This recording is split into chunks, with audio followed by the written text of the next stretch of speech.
Hello दोस्तों, मेरा नाम विकास कुमार उर्फ नारायण जी है। मैं एक सोशल वर्कर ने एमबीबीएस स्टूडेंट हूँ।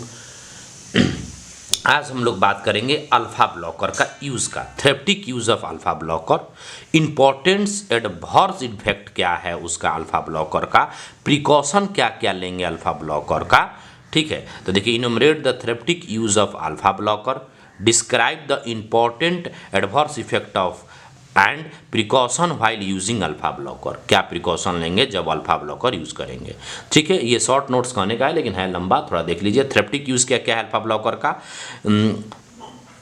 फियोक्रोमोसाइटोमा में यूज़ करते हैं, फियोक्रोमोसाइटोमा में यूज़ करते हैं, हाइपरटेंशन में यूज़ करते हैं। देखिए, एक एक जो ये डिजीज़ है ना, इस सबका हम डिटेल में एक माने स्लाइड नेट से डाउनलोड करके हम Instagram Medico Hub by doctor Vikas Kumar या इसी के यूट्यूब के ही कम्युनिटी में जाकर आप देखिएगा तो आपको ये सब दिखेगा। ठीक है, जैसे फिनोइनक्रोमोसाइट क्या है, ये सब हम डाले रहते हैं। ठीक है, और ऑलरेडी डाल चुके होंगे। ठीक है, हाइपरटेंशन में यूज़ करेंगे, बिनाइन हाइपोट्रोफिक ऑफ प्रोस्टेट बीपीएच में यूज़ करेंगे। ठीक है, अल्फा ब्लॉकर भी याद तो किए थे, 5 alpha reductase inhibitor, alpha 1 adrenergic blocker, prazosin और फिनास्ट्राइड यूज़ करते हैं। देखिए, थोड़ा देर पहले ही तो पढ़ाए हैं।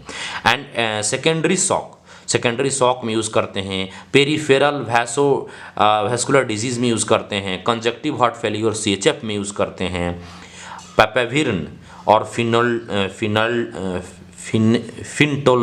फिनटोलामिन इंड्यूस पेनाइल इरेक्शन माने PIPE, पैपाविरिन या phentolamine induced penile erection PIPE therapy for importance में यूज़ करते हैं। ठीक है, तो ये हो गया इसका थेरेप्टिक यूज़। अब पढ़ेंगे साइड इफ़ेक्ट कि भाई साइड इफ़ेक्ट क्या है। तो 6 साइड इफ़ेक्ट पढ़ना है हम लोग को। ठीक है, तो साइड इफ़ेक्ट में पहला है आपका वैसोमोटर रिवर्सल ऑफ डेल। ठीक है, अल्फा ब्लॉकर एब्लिस मतलब इंडिया स्टॉप कर देता है pressor action of adrenergic receptor, adrenergic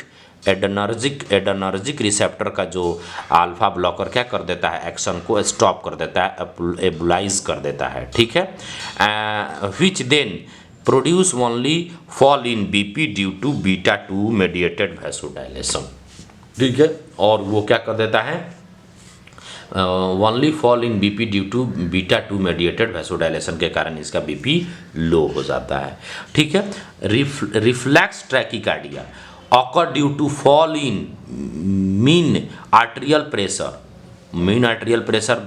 कम हो जाता है तो increase release of Na, noradrenaline increase कर जाता है, इनके रिलीज होना इंक्रीज हो जाता है, to blockage of pre synaptic alpha 2 receptor, और ब्लॉक कर देता है अल्फा 2, इसीलिए रिफ्लेक्स टैकीकार्डिया हो जाता है। ठीक है, उसके बाद क्या है, नेजल स्टिफनेस। ठीक है, and meiosis result from the blockage of alpha receptor in nasal blood vessel and radial muscle of iris respectively। ठीक है, तो उसमें भी ये दिक्कत होने लगता है, नेजल स्टिफनेस आने लगता है और म्यूसिस होने लगता है आई में। ठीक है, अब है आपका इंटेस्टाइनल मोटिलिटी इंक्रीज कर देता है due to partial inhibition of relaxant synaptic influence, loose motion में भी अकर हो सकता है। ठीक है, तो अल्फा ब्लॉकर का एक साइड इफेक्ट ये भी हो सकता है कि लूज मोशन हो जाए। ठीक है, hypotension and produce by alpha blocker can be reduce renal blood flow को अगर रिड्यूस कर देगा अल्फा ब्लॉकर तो GFR रिड्यूस हो जाएगा and more complete reabsorption of sodium और वाटर का होने लगेगा। जब GFR स्लो हो जाएगा तो ब्लड में सोडियम और वाटर का एब्जॉर्प्शन बढ़ जाएगा, occur in renal tube and sodium retention होने लगेगा तो एक्सपेंशन ऑफ ब्लड वॉल्यूम होने लगेगा, ब्लड वॉल्यूम बढ़ जाएगा क्योंकि जैसे ही सोडियम एब्जॉर्ब होगा साथ में पानी भी एब्जॉर्ब हो जाएगा।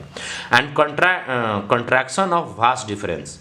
ठीक है, एंड रिलेटेड ऑर्गन भी which result in the ejaculation are coordinated through the receptor of alpha blocker can be inhibited ejaculation and this may be manifest the importance। ये बाद में आपका आपका यूरिनरी मतलब यूरिनरी इजेशन में भी इनहिबिट करने लगता है और उसमें भी प्रॉब्लम हो सकता है। ठीक है, तो वास्ट डिफरेंस को ये कंट्रैक्ट करता है। तो ओवरऑल ये आपका ये साइड इफेक्ट हो गया। आप इसका एक स्क्रीनशॉट ले लें जिससे आपको याद करने में आसानी रहेगा। ठीक है, दिख रहा है? अगर नहीं भी दिख रहा है तो हमको आप व्हाट्सएप पे मैसेज कर सकते हैं, हम इसका PDF भेज देंगे, पूरा जितना भी क्वेश्चन प्रीवियस ईयर में आया है सबका। ठीक है, और मेरा एक चैनल है रामानंद फाउंडेशन करके, ज़रूर उसको सब्सक्राइब करें और अनाथालय बनाने में हो सके तो सपोर्ट करें। थैंक यू, जय हिंद।